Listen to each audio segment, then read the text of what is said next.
Okay, here we are. Welcome back. Time for all of us to pull up a chair. We're in the lounge. It's winter time at the big lodge, the big fireplace with a roaring fire. Uncle Gordy has come by to tell us some fireside stories. How are you down there? Over there? Up there? Back there? Where are you? I wanted to apologize for our missed chance a little earlier. I was kidnapped by bears. I only just escaped a little while ago. Okay, they're blaming Russians again, huh? Uh-huh. Yeah. We've had over the past, and this is always a question, to an extent, the agenda here, and this is the Uncle Gordy agenda. Why do we do what we do? And a couple of things I've gone through recently. I started working with Robert David Steele, who's a tough individual. He even doesn't understand that to what extent, and stubborn, which is good. That's a good thing. But also, we know Robert here. I was I think the first person to put him on national radio, or one of them. Yeah. I had him at the house here a bit.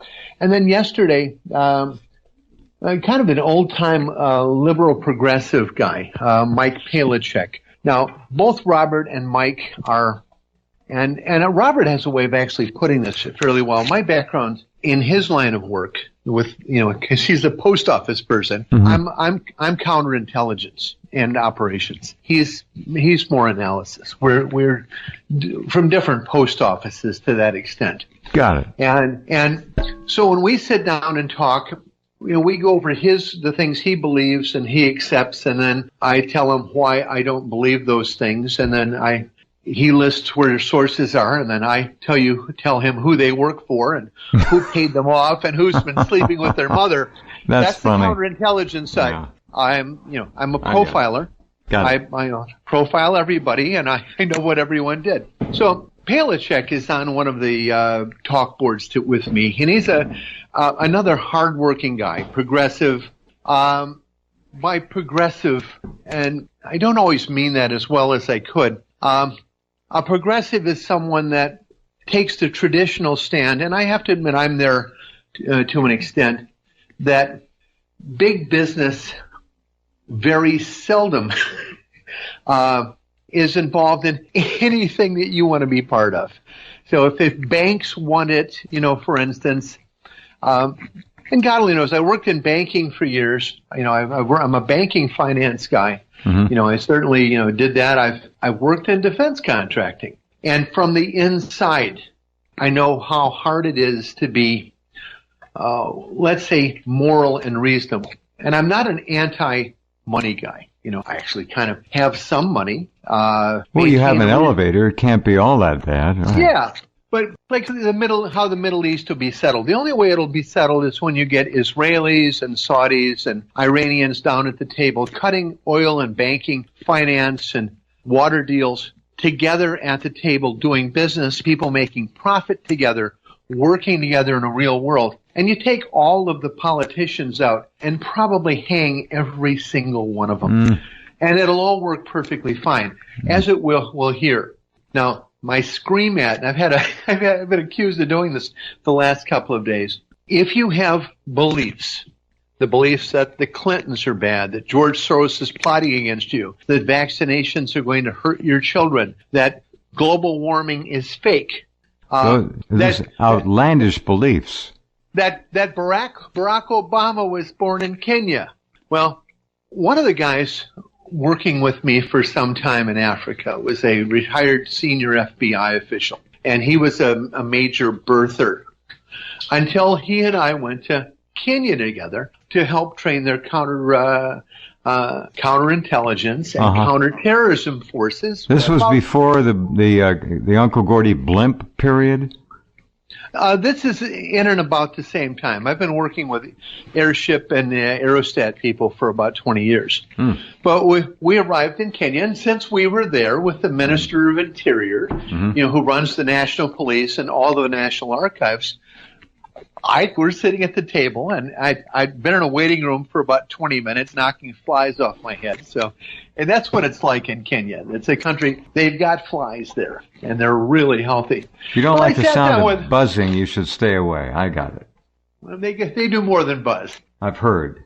I sat down and asked him, two things. Do you have any records that indicate, and I know, and I'm here as, an intelligence advisor to the government, do you have any information about Barack Obama being born here? And they say, no, there's nothing. I mean, we read about it, we find it amusing, we have no information. Then my next question was this: has any American official, has any American media personality, has anyone been involved, who's been involved in any of the accusations? Have any of these people ever come to Kenya, which requires, by the way,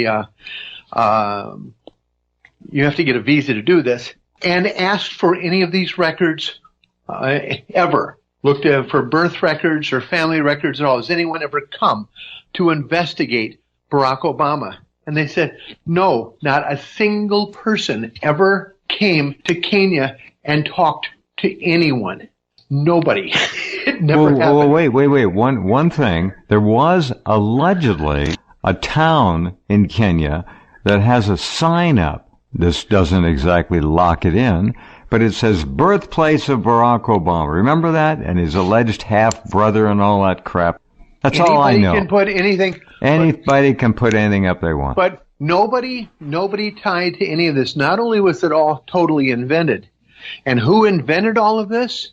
Well, there's one organization, one group, one particular group of people. We don't know what we call them from time to time. They're the Zionists or the Sephardic bankers or the deep state is probably the closest thing. That's good. The deep state didn't like the idea of the Obama presidency, nor did they like the idea of the Clinton presidency, especially when Clinton was going to develop a single payer system, which would have eliminated the thievery from the pharmaceutical and hospital industry and saved the American people. By the way, who just hit $22 trillion in debt today. Yeah. And we have soaring deficits and crashing stock markets, okay? Don't forget Michigan State University Professor Skidmore and the great Catherine Austin Fitz did an audit and found out that over 21 trillion more was misappropriated and misspent by the federal government. And that was just one or two departments they looked at. So the total amount of money missing. This is a jump around here. While Robert David Steele was sitting at my table in the dining room, I got a phone call. My phone call was from your good friend Lee Wanta. Lee Wanta was intelligence advisor to President Reagan, and Wanta, along with Reagan and a corporation that was established inside Austria, was used to trade against the ruble in a short-selling currency scheme that went on initially with only $500 million. It began trading the ruble into nothing. Okay. At the end of this, over $25 trillion in profits were made in destroying the then Soviet Union by the company. 25 trillion. 25 trillion. I knew they looted the hell out of it, but I didn't know it was that's a pretty big tune they were whistling. The company was Ameritrust, and Ameritrust still exists. I'm a longtime friend of Wanta's. I sit on the board of Ameritrust. About 6 years ago, Ameritrust and Wanta took the U.S. Federal Reserve and the U.S. government before the United States Supreme Court and won court cases mandating the return of what has now with interest become $37 trillion. That 21 trillion that doesn't show up as existing at all is part of. Now, if only I were just making this up. People talk about being billionaires. No, I sit on the board of a corporation that owns $37 trillion. The court records are there. The book on it, White Swan, Black Hat, is downloadable for anyone that cares. There's a feature film being made about Lee Wanta. What you will never read, however, and this is what's most important, these cases were taken before the United States Supreme Court. The records are there. They have never been reported in any mainstream media whatsoever. Not at all. This is the largest financial fraud, financial transactions. We know where $10 trillion of the dollars went. In 2008, Timothy Geithner, director of the Federal Reserve, Timmy transferred from the Federal Reserve Bank of New York $10 trillion that didn't technically exist on the books through the Royal Bank of Scotland and disseminated it into European banks owned by the Loeb, Kuhn, Rothschild, and Warburg families. These banks, of course, are the banks that, well, I'd like to say they underwrite the Federal Reserve, but they're actually banks formed entirely on money that's been stolen through currency transactions from the people of France, Germany, Italy, and up to 60 other nations, including, since 1913, the U.S. Federal Reserve, a Ponzi scheme based on blackmail and bribery. Show me one thing that isn't a Ponzi scheme, ultimately. And that every existing Western government essentially works as minor clerks, the presidents of countries. All work as clerks for these great central banks, except when people get off the reservation and threaten to leave the Federal Reserve, and they get impeached, they get assassinated. Anyway, or worse. Before going there, now what happened today? The Mueller investigation, and my prediction is it Mueller or Mueller? What do we want to give him? Do we name him after a mule, or do we name him after a mole? Well, in German, he would have an umlaut over the U. So UE doesn't work. And there is a little lip curl. And God only knows, we've got people out there who'll speak decent Berlinish German anyway. Yeah. Which is, let's see if we can try this. Mueller. No, it's hard to, Mueller or Mueller. You choose. Not, but there's a little thing where if you're doing it right, one of your lips comes up like something bad happened, but it's not pronounceable the same way you try to get a German to say vomit, and they keep saying womit. No matter how much you smack them, Got it. It still comes out. I'm going to vomit. I don't want to hear it, but they can say Mueller really well. It's and of course, it's just a Germanization of the term miller. People that grind up corn and wheat into flour. A miller, of course. Yeah. A millwright. Yeah. Whatever. Yeah. Like a smith is a guy that wangs on steel or iron with a hammer, and for all that's worth. What happened today that was interesting is that. And God help you if you're named Carpenter, right? Yeah. Many of the media outlets, from Salon to the BBC to Daily Beast, which is run by the Newsweek empire, which has traditionally been owned by Israeli intelligence, announced that Mr. Mueller has now decided to begin investigating the effect that Middle Eastern nations have had on our elections. For 20 years. Now, this is a bit, hold on, I don't want anybody to miss where Gordy's going with this. Middle East effect on our elections, all right? Now, that's not to exclude Russia, but this is a major change in official focus that we are expecting to begin after the first of the year. It's Mueller Part 2, and what's he going to look at, Gordy? Well, 6 months ago, the Mueller investigators came to my home in Michigan. They'd already been to my home in Ohio. They came to my home in Michigan, flew out from Washington, drove out from Detroit, which I'm 5 hours out of Detroit, and brought questions. Now, they had their questions about things I've done and whether I've done bad things or not. And I'm saying pretty much I didn't. If I did, I'll tell you why. And then it was my turn to talk. And when it's down to my turn, I didn't dislike these guys. They had one of Mueller's assistants is a young guy, academic, pretty smart. He had some smart people with him, and they weren't arrogant, which is really important. My talk is you stupid son of a guns, why are you doing this? What do you mean? And they're saying this. You know, the Russians, you have no idea. This isn't the middle of the Cold War. And I'm a Cold War guy. I'm a Russia watcher. That's why they would come to talk to me about Russia, because I'm supposedly a Russia expert. And the point being is that this isn't the Cold War. The Russians are not the brightest people in the world. Not anymore, anyway. And if you're not noticing this, you know, last month, the Russian government didn't make some of its key payments, like the Social Security and pension payments to its people. It missed those. If you have no idea how serious that is, you look at 60 million people who go out to the mailbox at the first of the month, you know, for that cigarettes, vodka. Oh, yeah, and the food for the kids? And there's no check in that thing? Well, that happened last month. If you don't think Russia is having a bad moment, you're not paying attention. These little blips in the stock market here mean nothing. And if you're familiar with MTV or the term catfish, what if the Russians in this investigation had been catfished?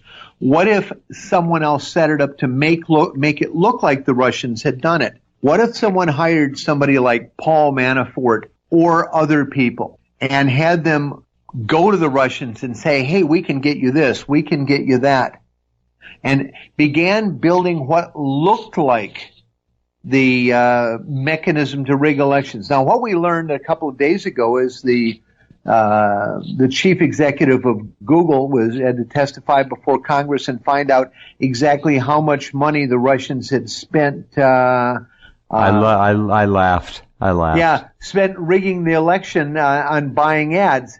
$4,700, which is about what we spend in a week over here. It's enough to throw an election, right? No problem. Especially a presidential election. Good God. What if instead it was the usual cast of characters? Now, who are they? You know, who are the usual? We go back to the early days of Newt Gingrich and his contract with America. What brought him to prominence?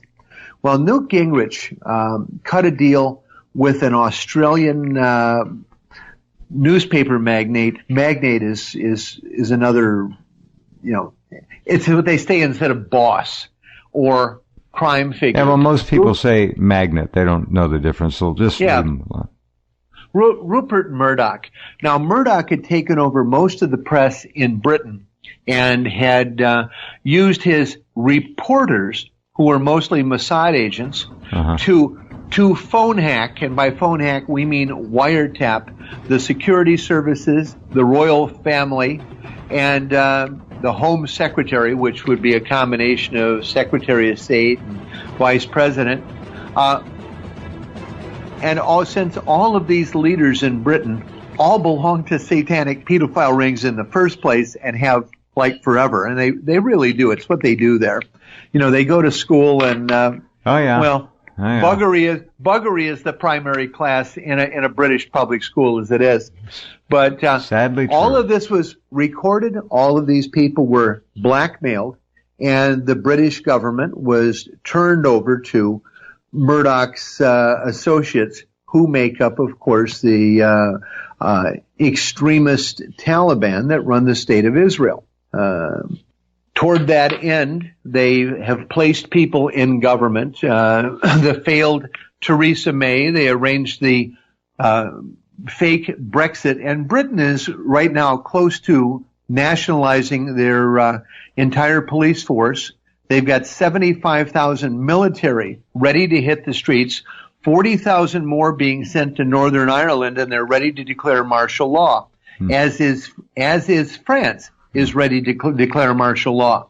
And if you think any of this is caused by regular people protesting things in government, it's the same cast of characters that gave us the 2016 election. That Mueller has decided now that since the Russians really can't be shown to have fixed the election, no matter who they paid off, then he's going back to Uncle Gordy's talk from 6 months ago, where I told his investigators, you stupid idiots, the Israelis did it. They control the U.S. through AIPAC, the Anti-Defamation League, the Southern Poverty Law Center, through Sheldon Adelson and his 117 million overt dollars that the ADL, B'nai B'rith, the JDL, and on and on and on. And that since our government is primarily made of people that the rest of us, if you were to meet them, would despise, every single one of them.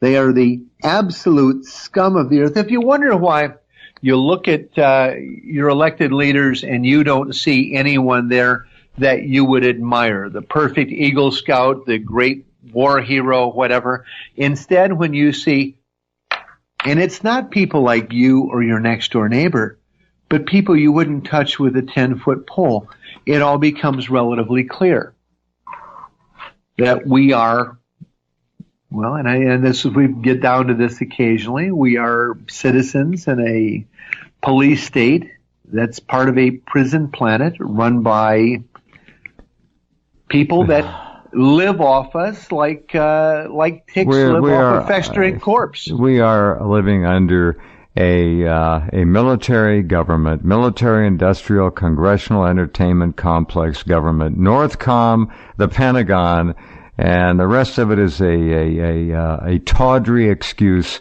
for what used to be an alleged three-part government full of checks and balances. It's gone.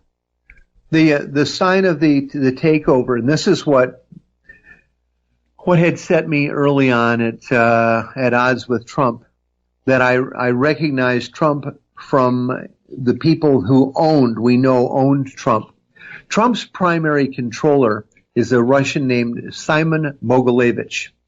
Simon Mogilevich is the boss of bosses of the Kosher Nostra, the Russian kosher mob. Mm-hmm. Assistant to Simon Mogilevich is former Jewish Man of the Year, Felix Sater, advisor to Donald Trump, CEO of Bayrock Corporation, the Trump partner company that built Trump Tower and Trump Soho. Mm-hmm. Simon Mogilevich's little assistant, who was convicted of racketeering in 1998, but who lives in Trump Tower, and Trump's primary business associate, along with Mogilevich. Mogilevich became one of the top 2 of the top 10 most wanted of the FBI in 2009, and is yet the primary financial partner of the President of the United States. He's the biggest mobster in the world. Now, legally, I can't call Sheldon Adelson the second biggest mobster in the world. I can say he's an accused human trafficker and the largest gambling boss in the world. I can say that legally. And he is the largest supporter of Donald Trump and Benjamin Netanyahu. Now, the problem is that anyone typically who says anything about Israel is accused of being an anti-Semite. Oh, please. That doesn't work anymore. Which is supposed to get you banned from things. Well, today, Congress, of all things. Now, for those of you who didn't know, the United States has been at war with a country called Yemen for the past few years. Congress only found out about a week ago. But for several years, and we'll take you right back into the Obama presidency as well, by the way, we've been at war with a little country. Now, let's see, President Obama, the man with the endless line of coke, and the male wife, Michael Robinson. That one you're talking about?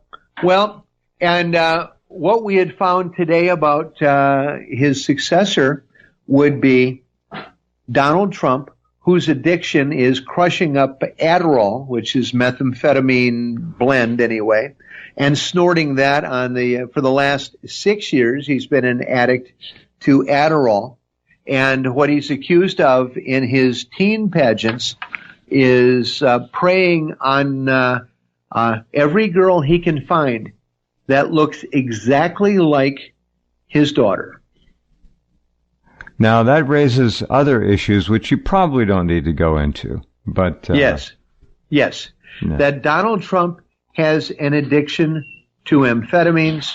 He's been witnessed many times by many people abusing amphetamines.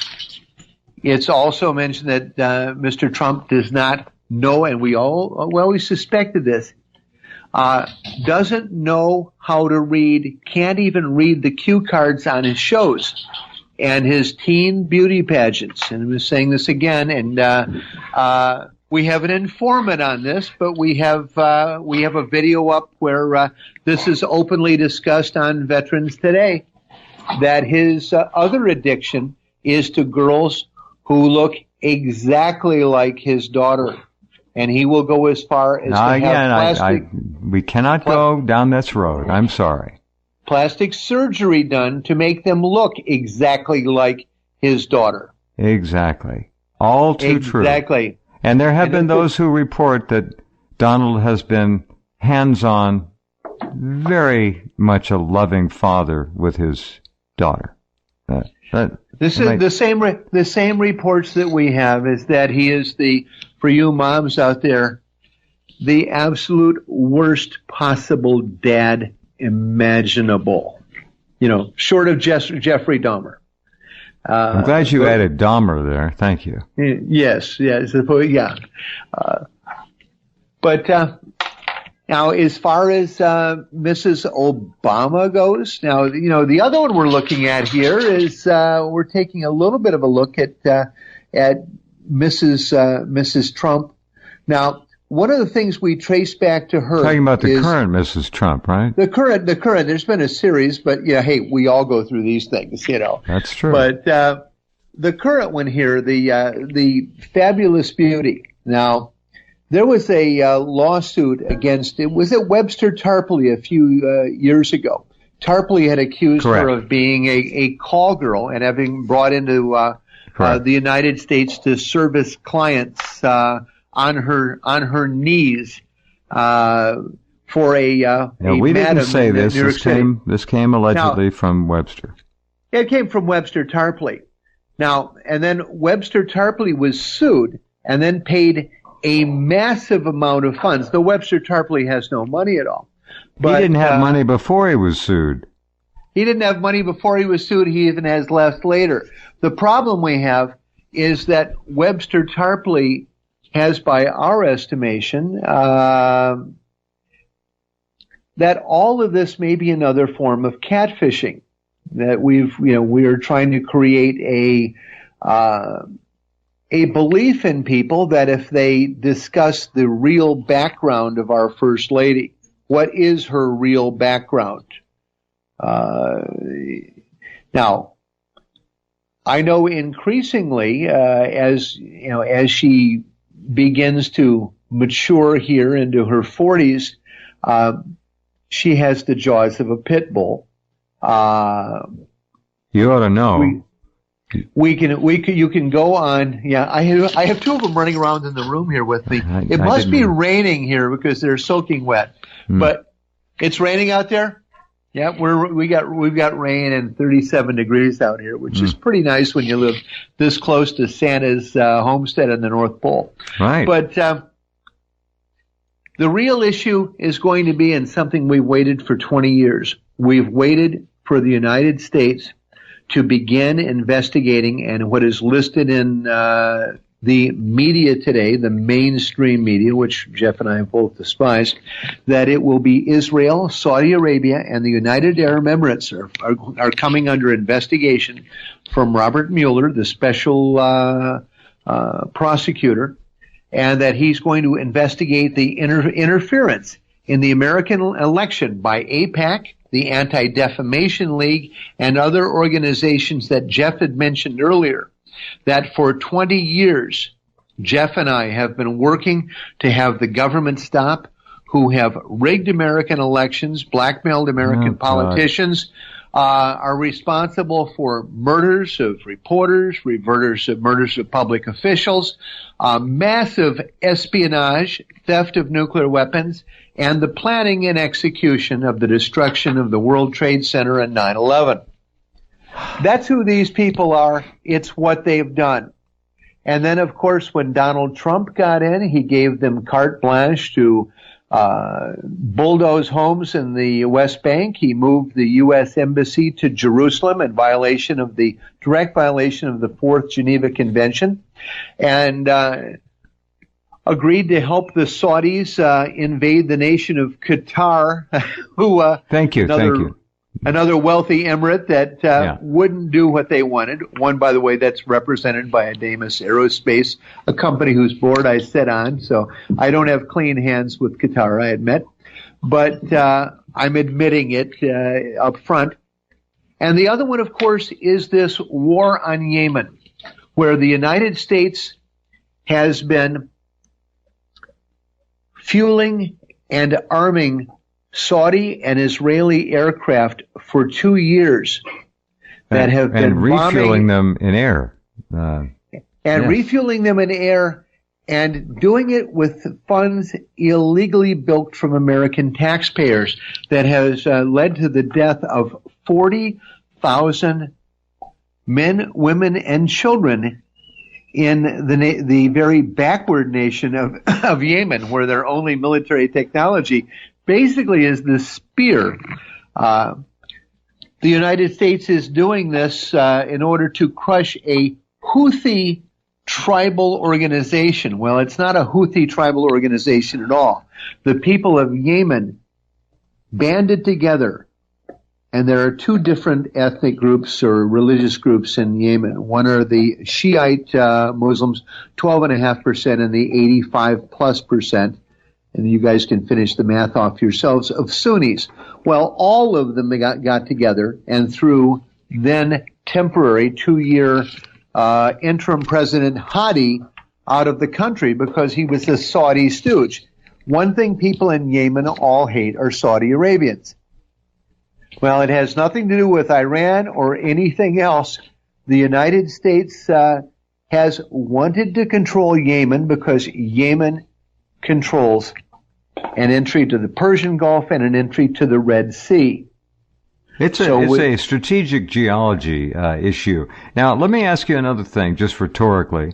We all know the answer. What hasn't Donald Trump given his Israeli and Saudi pals? Well, I know that the Saudis lent $500 million to Jared Kushner and did it on a trip where he was there representing the United States as a diplomat, and they gave him a $500 million tip. Don't forget, Jerry also stood behind and actually coached MBS on how to survive being caught cold-bloodedly with murder on his hands.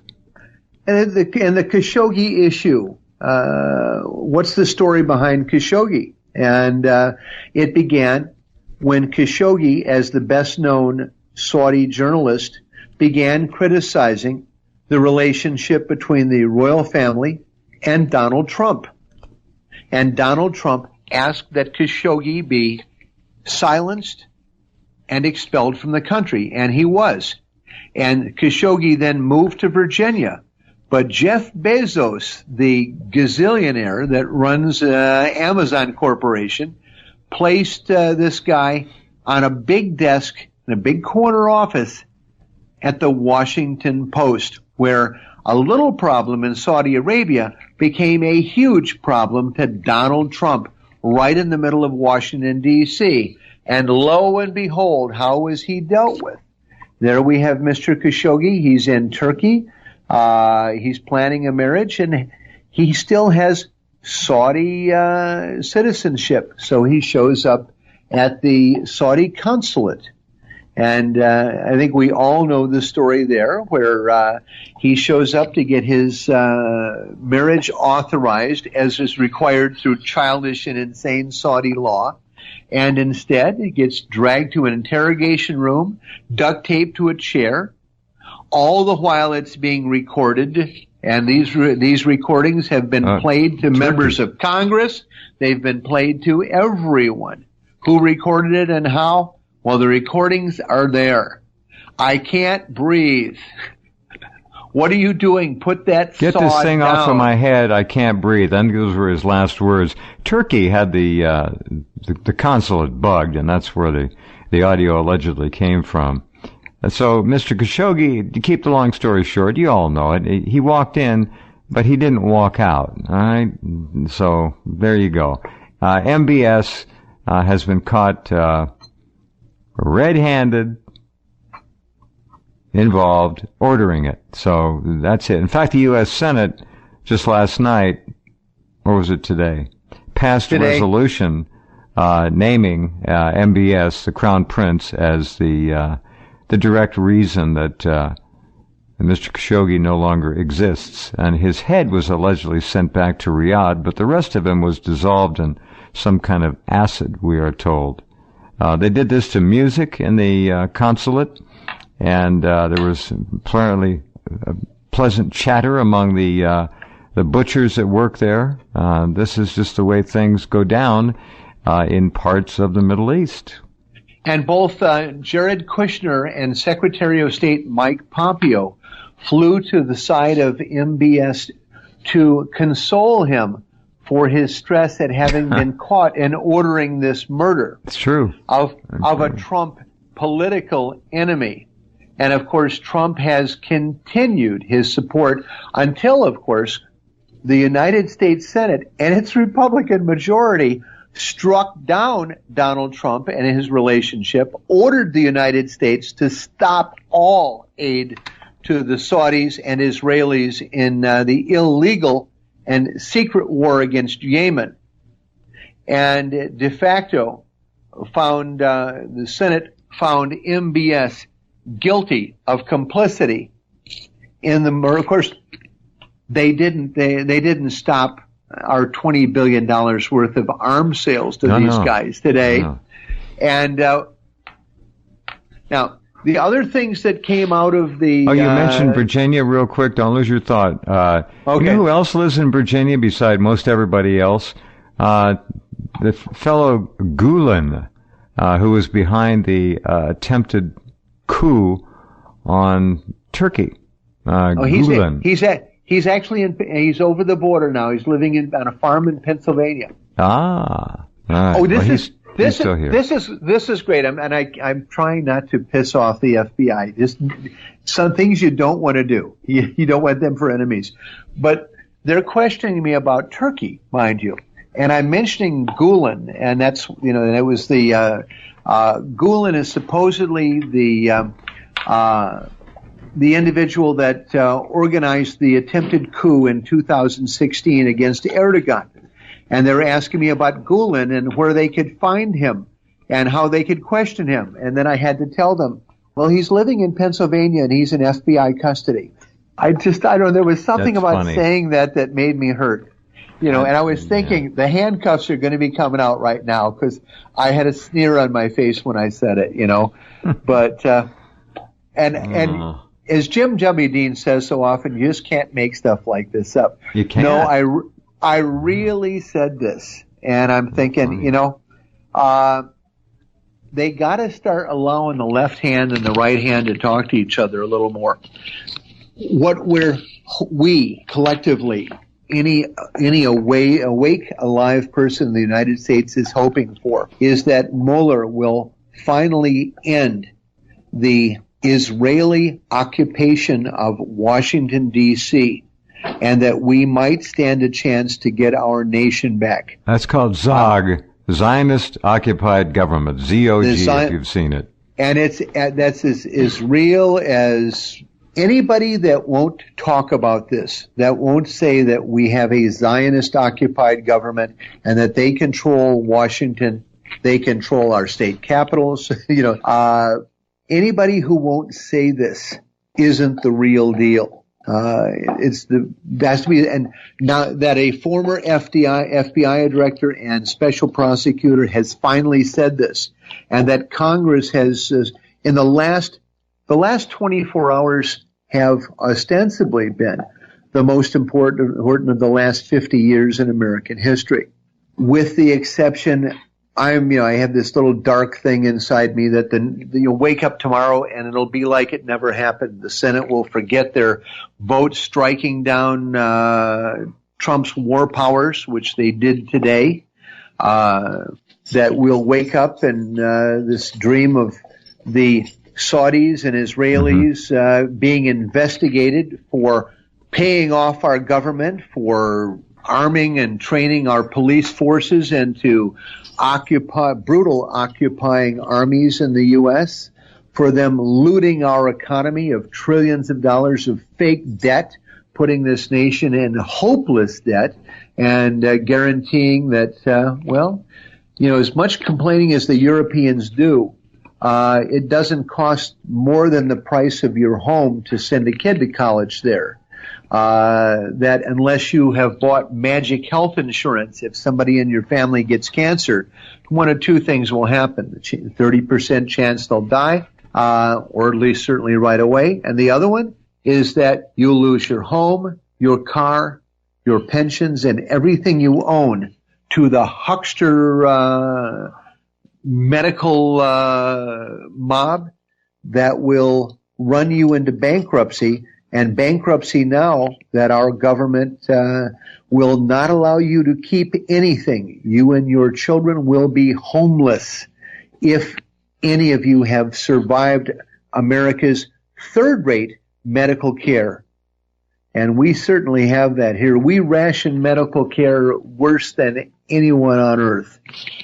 If you've gotten the Class A treatment for anything, chances are you better have some very rare health insurance, because the rest of us are living in the death panel world and have been all along, and it's never been that bad. No. All right, here's a little quickie soundbite from this comic named Kassler, who was for 6 years an employee on the Apprentice program, Donald Trump's Apprentice program.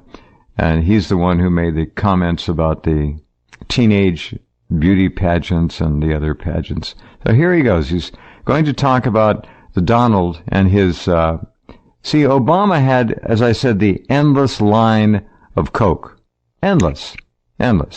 Donald likes to mash up his Adderalls, apparently, and sniff them, according to this guy. It leaves little blue stains under his nose, by the way. Blue, huh? Interesting. All right, here we go. Blue and orange always look great together. Here's Mr. Kassler. Since you're being so nice to me. He's a speed freak.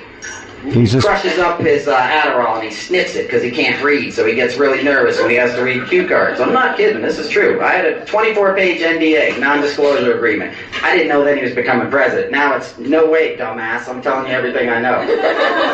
So he gets nervous and he crushes up these pills. That's why he's sniffing when you see him in debates and when you see him reading. That's why he's tweeting, it's like he's out of his mind.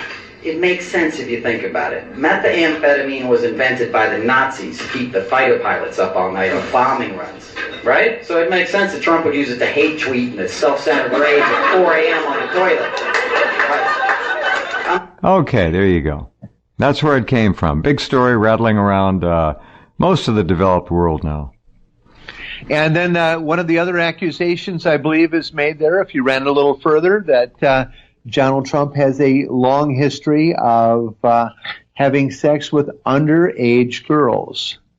I think it was before that, but I'll play a little bit more of it. Let's see. Maybe you're right. I'll leave you with this. My favorite thing so far in the Trump era is when James Comey had to go to the White House and tell him about this dossier and the existence of a videotape of Trump taking a couple of showers with some Russian working girls. And it was Trump, right? So, of course, they had to be golden. Alright, take a second. Trump says to Comey, "Do I look like the kind of guy that needs to pay for prostitutes?" Yeah. Yeah, you look exactly like that kind of guy. You actually look more like that kind of guy than anyone who's ever lived. They're actually changing the nickname for guys like that from Johns to Dons. You guys have been great. Thank you. All right. It was before that, but anyway. Yeah. We've got the video up as a lead on VT and Veterans Today. And we got it up here. After you've read everything on Rense, you can always come over and see us as well. We welcome you, But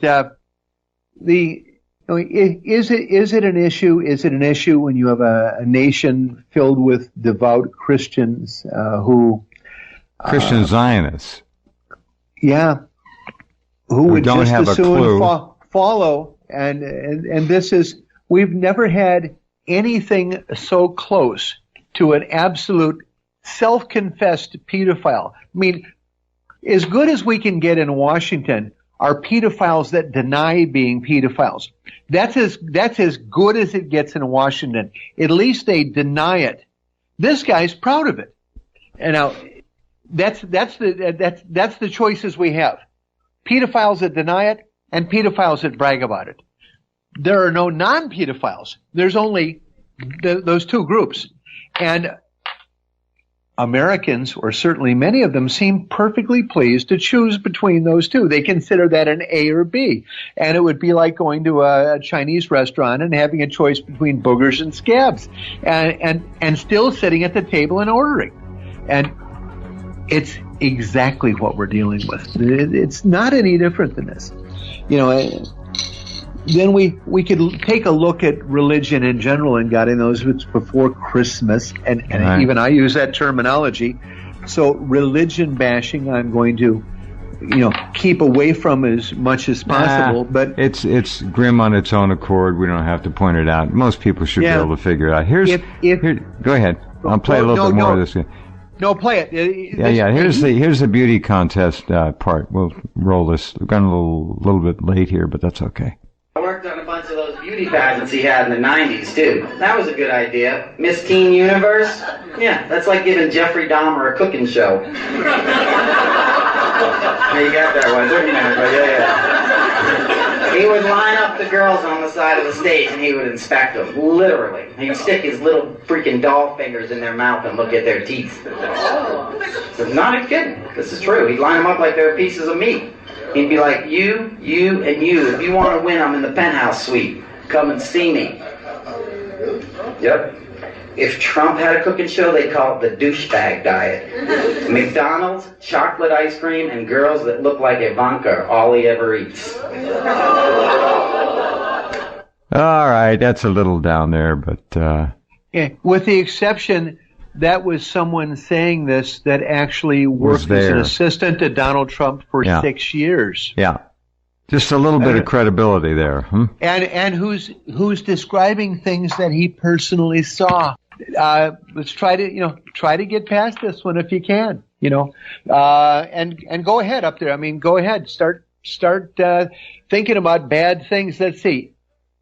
Bill Clinton and having sex with a 150-pound nice little Jewish girl who, before she applied for the job at the White House, said that she was going to get a pair of knee pads to go in there. And of course, is Bill Clinton that stupid? And my answer to that would be yeah. He's had a little question about that, but any of that compared to what we're hearing here. And then, of course, we look at these 40,000 dead people in Yemen, and we look at Mr. Khashoggi chopped to pieces, and we look at 40% of Syria being occupied. We look at the nuclear deal with Iran being thrown away because Israel didn't like it, and what it cost the U.S. We look at the daughter of the best friend of the president of China being arrested for violating fake American sanctions against China. Years ago. And of course, and this of course is the biggest trading partner, the wealthiest country in the world. And this of course took the stock market down 5,000 points. 5,000? 5,000 points? That's what it's down. That's what it's down total, which has, of course, gutted pensions all over the country. We look at all this. We look at the game. We look at another $1 trillion in debt every few months, $1 trillion in debt. And what's it all to pay for? The free tax ride for multinational corporations and big dollar criminals in Washington. All true. We got to wrap it up. We're running way late. Here's a final little addendum. The Pentagon formally announced that it considers illegally, that was my word, occupied Syrian areas by the U.S.